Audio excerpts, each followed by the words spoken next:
Next topic है binomial distribution ना।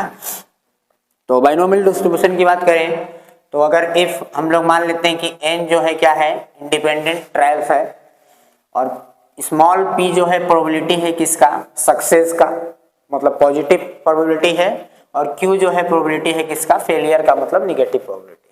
ठीक है, उस केस में अभी हम लोग जानते हैं क्या टोटल प्रोबेबिलिटी कितना होता है, 1 होता है। तो मतलब success plus failure equal to क्या हो जाएगा, 1। मीन की बात करें तो मीन इक्वल टू होता है NP, है ना, n इंटू पी। n क्या है, नंबर ऑफ ट्रायल्स, जितने बार हम लोग ट्रायल करेंगे, है ना, और p probability of success. Variance की बात करेंगे तो n into P into Q. अब इसमें सक्सेस और फेलियर दोनों आ जाएगा साथ में, और SD standard deviation under root NPQ। और R क्या है, R इक्वल टू 0 से लेकर के 1 2 3 n तक। ये R जो रहेगा वो क्या रहेगा, प्रोबेबिलिटी, है ना, प्रोबेबिलिटी। ठीक है, जिसका भी बोला है तो R के जगह पे उतना रख देंगे। ठीक है, फॉर्मूले की बात करें तो Px equal to R NCR P to the power R और Q to the power n minus R।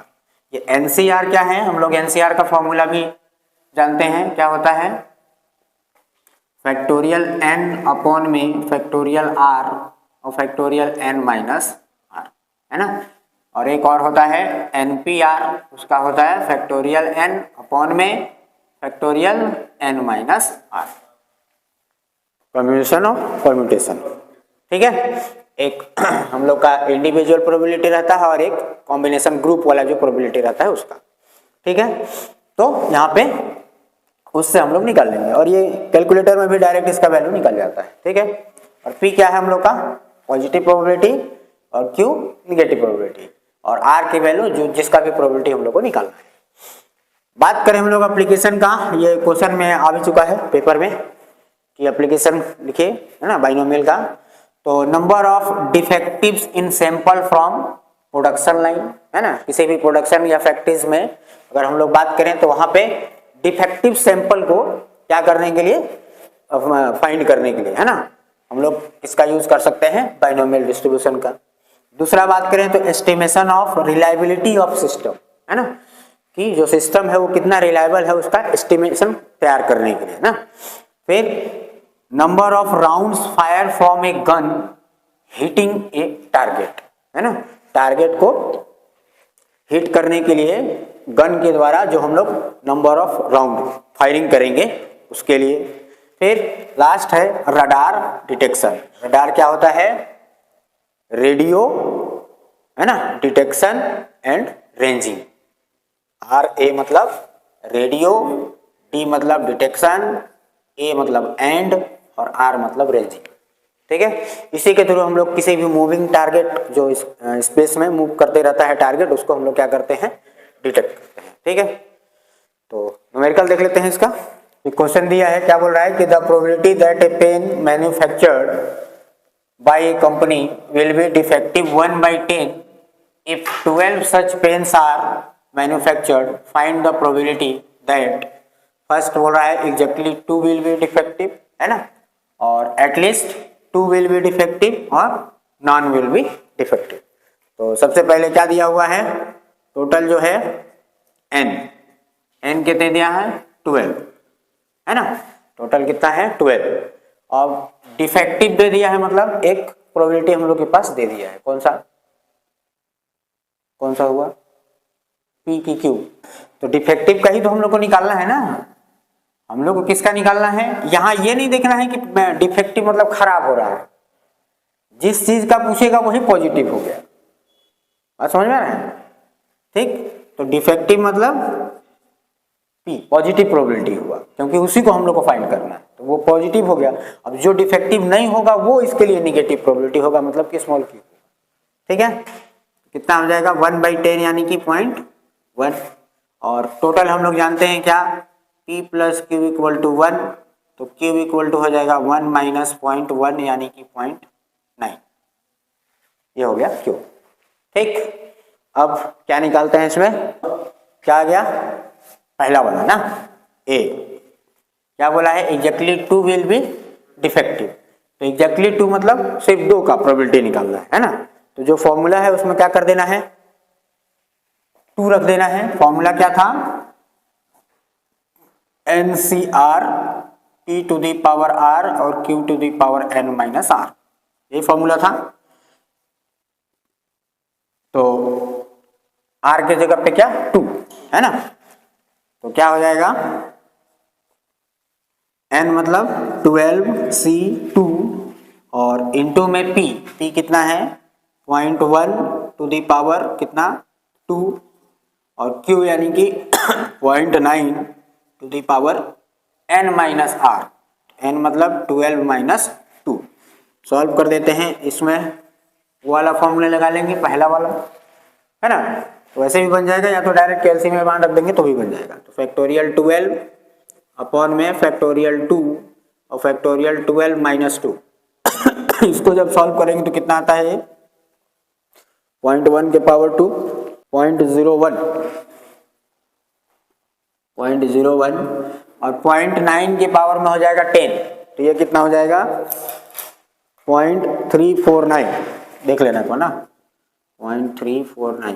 Solve कर दो इसको, कितना आता है, तो ये हो जाएगा फैक्टोरियल 12 को हम लोग लिख सकते हैं 12 इंटू 11 इंटू में फैक्टोरियल 10। ये 10 तक क्यों लिखे, क्योंकि नीचे 12 माइनस 2 फैक्टोरियल 10 आ जाएगा ना, तो उससे कैंसिल हो जाएगा, तो उतना कैलकुलेशन हम लोग को करने की जरूरत नहीं है। फैक्टोरियल 2 की वैल्यू 2 इंटू 1 और इंटू में यहाँ फैक्टोरियल 10, तो ये फैक्टोरियल 10 पूरा पूरा कैंसिल हो जाएगा, 2 6 12, ठीक है, और इंटू में 0.01, ये सही है ना है? तो मल्टीप्लाई कर दो 66 इंटू 0.01 इंटू में 0.349, कितना आ जाएगा आंसर 0.2303 आ रहा है क्या,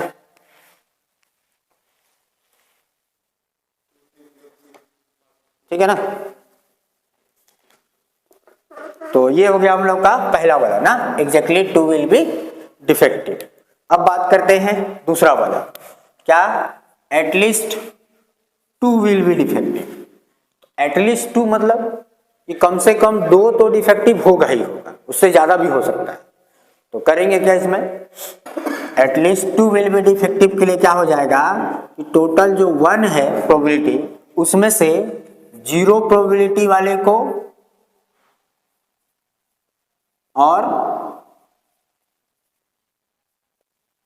1 प्रोबेबिलिटी वाले को ना, एक का प्रोबेबिलिटी और 0 की प्रोबेबिलिटी, उसको क्या कर देते हैं जोड़ के माइनस कर देते हैं, यही होगा ना।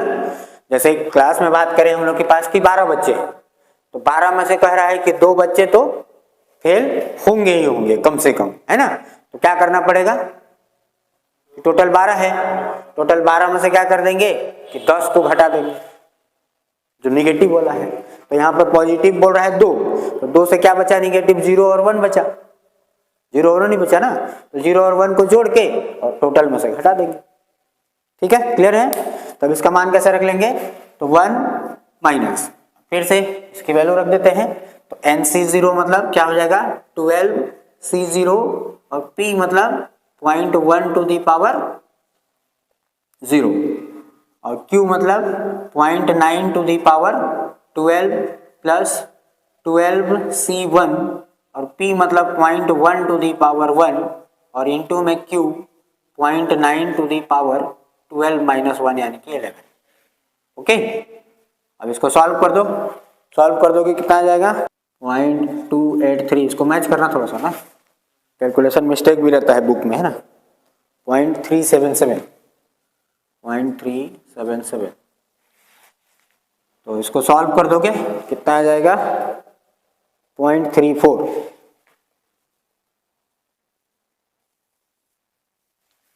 तो ये प्रोबेबिलिटी हो गया हम लोग का किसका, एटलीस्ट 2 विल बी डिफेक्टिव, ठीक है। अब लास्ट वाला था एक और, क्या नन, है ना, सी नंबर क्या दिया हुआ है, नन विल बी डिफेक्टिव ना, तो मतलब कि एक भी डिफेक्टिव नहीं है, इसका मतलब क्या रखना पड़ेगा 0 वाला, 0 वाला रहेगा ना। नॉन विल बी डिफेक्टिव के लिए क्या आ जाएगा भाई, तो NC0 मतलब 12C0 और 0.1 टू दी पावर 0 और 0.9 टू दी पावर 12 माइनस 0। तो ये वाला जो मान आया था देखो, इसी मान को बस आंसर हो जाएगा इस बार, वही ना आएगा, कितना आ जाएगा 0.283। तो ये हो गया नॉन विल बी डिफेक्टिव। ठीक है, अब एक क्वेश्चन हम लोग टेबल वाला कर लेते हैं। ठीक, क्वेश्चन दिया है the following data are the number of seeds, है ना, germinating out of 10 on a damp filter paper for 80 sets of seeds, fit a binomial distribution of this data. ठीक है, टेबल गिवन है, x की value दे दिया है और f की वैल्यू गिवन। ठीक है, तो यहां पर सबसे पहले हम लोग निकाल लेंगे क्या, समेशन ऑफ f, इस f का वही कहलाएगा हम लोग का n। ठीक है ना, तो समेशन ऑफ f कितना आएगा, मेरे ख्याल से 80 ही आएगा, 80 आएगा ना, इनको दे दिया है पहले से, ये है ना, इसको ऐड करोगे तो 80 ही आएगा। ठीक है, अब बात करें हम लोग इसमें क्या निकालना रहता है, तो n जो है स्मॉल n कितना दे दिया है 10, टोटल कितने हैं 10। ठीक है, अब सबसे पहले क्या निकाल लेंगे हम लोग, मीन, है ना, तो मीन के लिए फॉर्मूला क्या हो जाएगा, हम लोग स्टैटिक्स में पढ़े हैं, x बार या फिर म्यू, है ना, क्या हो जाएगा summation of fi xi upon में समेशन ऑफ f, तो मल्टीप्लाई कर देना है और उसको ऐड कर देना है, डायरेक्ट कर दे, टेबल बनाने की जरूरत नहीं है। ठीक है, तो क्या हो जाएगा 0 होगा ना, प्लस 20 प्लस 56 होगा ना, plus 36 plus 32 plus 30 plus 0 plus 0 plus 0 plus 0। ठीक, और अपॉन में समेशन ऑफ f यानी कि 80, तो डिवाइड कर देते हैं, इनको ऐड करके ऐड कर दो और डिवाइड कर दो, कितना आ जाएगा 174 अपॉन में 80, इसको जब डिवाइड करेंगे तो आ जाएगा 2.175। तो यह आ गया क्या मीन। अब हम लोग जानते हैं कि बाइनोमियल में जो मीन होता है वो क्या होता है NP, है ना, small m equal to NP, formula देखे थे। ठीक, तो मीन की वैल्यू आ गया, कितना आ गया 2.175 और n हम लोग को दे दिया है 10 और p, तो p की वैल्यू फाइंड करना है, 10 को इधर ले जाएंगे तो p इक्वल टू आ जाएगा 2.175 अपॉन में 10, डिवाइड कर दो, कितना आ जाएगा 0.2175 p आ गया तो स्मॉल क्यूब आ जाएगा, तो स्मॉल क्यूब इक्वल टू क्या हो जाएगा 1 माइनस स्मॉल p, तो 1 माइनस 0.2175, कितना आ जाएगा स्मॉल क्यूब बताओ 0.7825। ठीक है ना, क्लियर है ना। अब p क्यूब निकल गया, अब उसके बाद हम लोग को क्या करना है, और r की वैल्यू दिया हुआ है, ये है ना, यार हम लोग का, तो अलग अलग निकालते चलते हैं, है ना। सबसे पहला वाला निकालेंगे इसके लिए।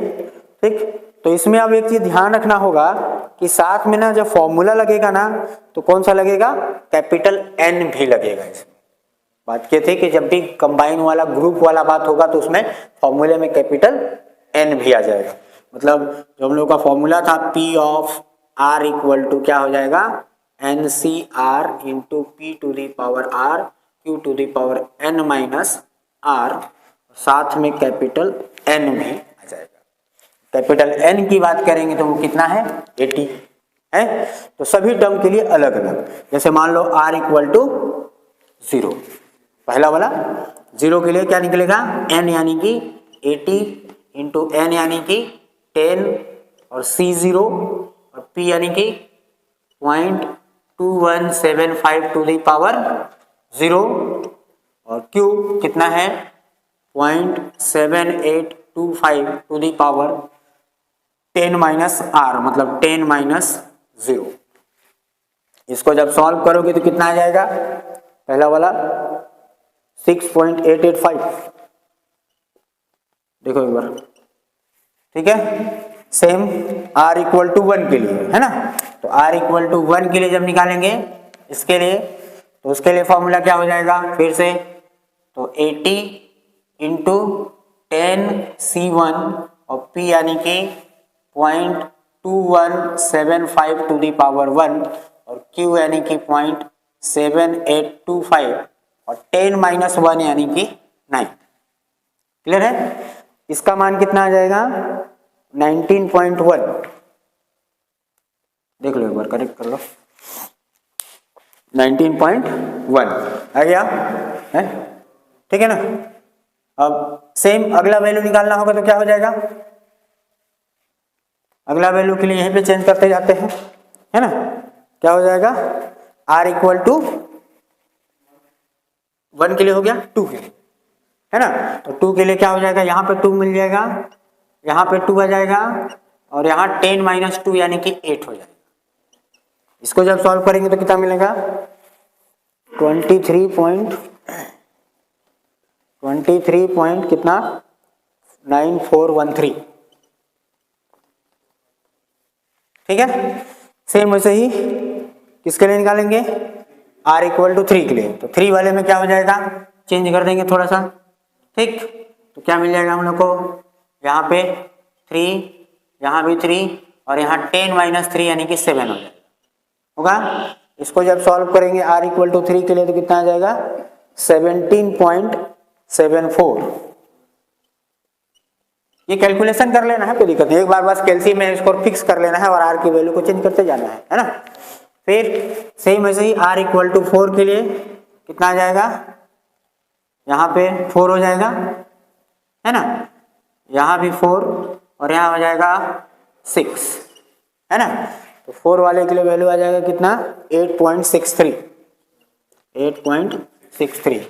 फिर 5 के लिए r इक्वल टू 5 के लिए यहाँ पे r की वैल्यू फिर चेंज हो जाएगा, 5 हो जाएगा, यहाँ पे 5 हो जाएगा और ये हो जाएगा 10 माइनस 5 यानी कि 5। इस बार कितना मिल जाएगा हम लोग को, r इक्वल टू 5 के लिए 2.87। फिर अगेन अब इस बार r की वैल्यू 6, है ना। r 6 के लिए क्या हो जाएगा, सिर्फ r की वैल्यू हम लोग को चेंज करना है, ठीक है ना, यहाँ और 10 माइनस 6 मतलब कि 4 और इसकी वैल्यू कितना आ जाएगा, तो यह आ जाएगा 0.66। अब उधर r इक्वल टू 7 के लिए यहाँ हो जाएगा 7, यहाँ हो जाएगा 7 और यहाँ हो जाएगा 3 होगा। तो कैलकुलेशन में क्या मिल जाएगा, r इक्वल टू 7 के लिए 0.10। अब इधर आ जाते हैं r इक्वल टू कितना 8, तो r इक्वल टू 8 के लिए r इक्वल टू 8 में यहाँ हो जाएगा 8, यहाँ हो जाएगा 8 और यहाँ हो जाएगा 2। p का पावर एक एक बढ़ता जाएगा और q का पावर एक एक कम होता जाएगा, ठीक। तो क्या मिल जाएगा, r इक्वल टू 8 के लिए 0.01। फिर 9 के लिए, तो 9 वाले में क्या हो जाएगा भाई, यहाँ 9 कर लेंगे, यहाँ भी 9 हो जाएगा, यहाँ 9 और यहाँ हो जाएगा 1, 10 माइनस 9 1 हो जाएगा। अब क्या मिल जाएगा यहाँ पे 0.0007 ये है ना, हाँ ठीक है। फिर लास्ट में 10 के लिए, तो 10 के लिए क्या हो जाएगा, यहाँ 10 रख देंगे, यहाँ भी 10 हो जाएगा, यहाँ भी 10 और ये हो जाएगा 0, ठीक। तो इस बार जो वैल्यू आएगा क्या आ जाएगा 0.402, क्या है ना, हाँ ठीक है। अब क्या हो जाएगा लास्ट में, ये तो कैलकुलेशन निकल गया। अब लास्ट में हम लोग को टेबल को क्या करना है, फिट भी करना है ना, fit a binomial distribution this data. तो 0 के लिए जो मान आया था उसको रख देना है, 1 के लिए जो मान आया था ऐसा रख देना है, ठीक है। तो रख देते हैं वैल्यू को सबसे पहले हम लोग यहीं से स्टार्ट करते हैं, है ना। 10 के लिए क्या आया है 0.402, है ना। और 9 के लिए क्या आया था 0.0007, और 8 के लिए क्या आया था 0.01, है ना। फिर 7 के लिए 0.10, है ना 0.10। 6 के लिए क्या आया था 2.87, नहीं 0.66, है ना 0.66। और उसके लिए आया था 2.87, 2.87। फिर 8.63, जो भी डाटा जिसके लिए आया है उसको फिट कर देना है वहां पे। 17.74, फिर 2 के लिए आया था 23.94, और 1 के लिए आया था 19.1, और 0 के लिए आया था 6.885। तो ये हम लोग का डाटा फिट। ओके, चलिए नेक्स्ट क्वेश्चन देख लेते हैं। क्वेश्चन दिया है कि out of 800 families with 5 children each, है ना, 800 फैमिलियों में प्रत्येक में 5 बच्चे होने चाहिए, ठीक है। Many would you expect to have, कैसे, जब 3 बॉयज होना चाहिए 5 में से, 5 चिल्ड्रन में से 3 बॉयज हो, फिर 5 चिल्ड्रन में 5 गर्ल्स हो, और तीसरा है आइदर 2 और 3 बॉयज, या तो 2 लड़के होंगे या 3 लड़के, ठीक है। तो सबसे पहले स्टार्ट करते हैं हम लोग का। इसमें कैपिटल N जो है, कैपिटल N कितना दे दिया है 800, ठीक, कैपिटल N दिया है 800, ठीक। और एक चीज और बोला है कि assume equal probability for boys and girls. तो टोटल कितना होता है probability, P plus Q equal to 1। तो मान लेते हैं कि P ऑफ बॉय और Q of girls equal to 1 है, तो कितना हो जाएगा 1/2 प्लस 1/2 इक्वल टू 1। मतलब ये हो गया बॉय का और ये हो गया गर्ल्स का। तो P और Q हम लोग को मिल गया 1/2 1/2, ठीक। अब पहला क्या बोला है ना, A जो है 3 बॉयज के केस में, ठीक। तो 3 बॉयज के केस में क्या होगा, नंबर ऑफ फैमिलीज, है ना, number of families equal to हो जाएगा क्या, फॉर्मूला NCR होगा ना। तो इस बार कितना करना है हम लोग को, एंड 5 बच्चों में से किसको निकालना है, 3 लड़के को निकालना है। तो 5C3 और P कितना है 1/2, तो 1/2 टू दी पावर R मतलब 3, ठीक। फिर Q, तो 1/2 टू दी पावर 5 माइनस 3, ठीक है। सॉल्व कर देते हैं इसको, हो जाएगा ना सॉल्व, 5C3 और ये कितना आ जाएगा सॉल्व करने के बाद, और इनटू में वो भी रहेगा ना फॉर्मूला, ध्यान रखना, कैपिटल N मतलब 800, है ना, फैमिली वाला है ना, तो 250 आ जाएगा ना, सॉल्व करेंगे तो कितना आ जाएगा 250, ठीक। अब बात करें किसका, दूसरा वाला, ठीक है। क्या बोल रहा है 5 गर्ल्स,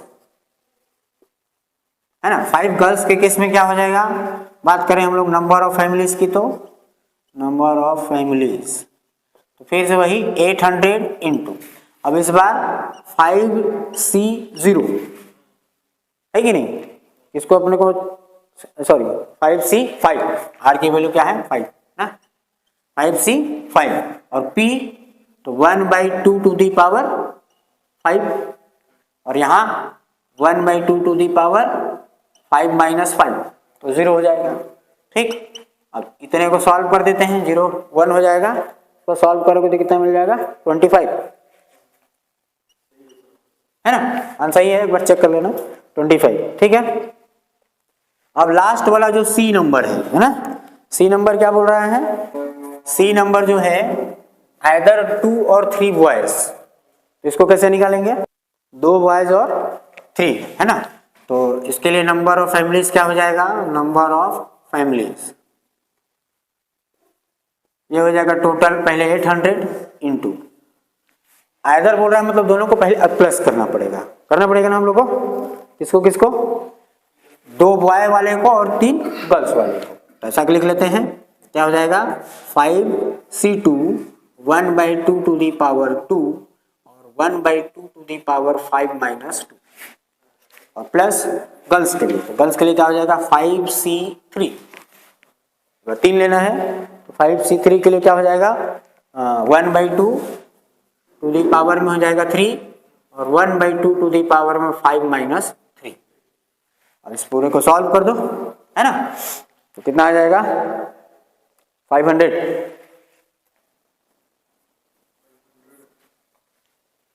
ठीक है। तो ये हो गया हम लोग का तीनों केस ना, 3 बॉयज 5 गर्ल्स और आइदर 2 और 3 बॉयज, ठीक है। Like and subscribe, thank you.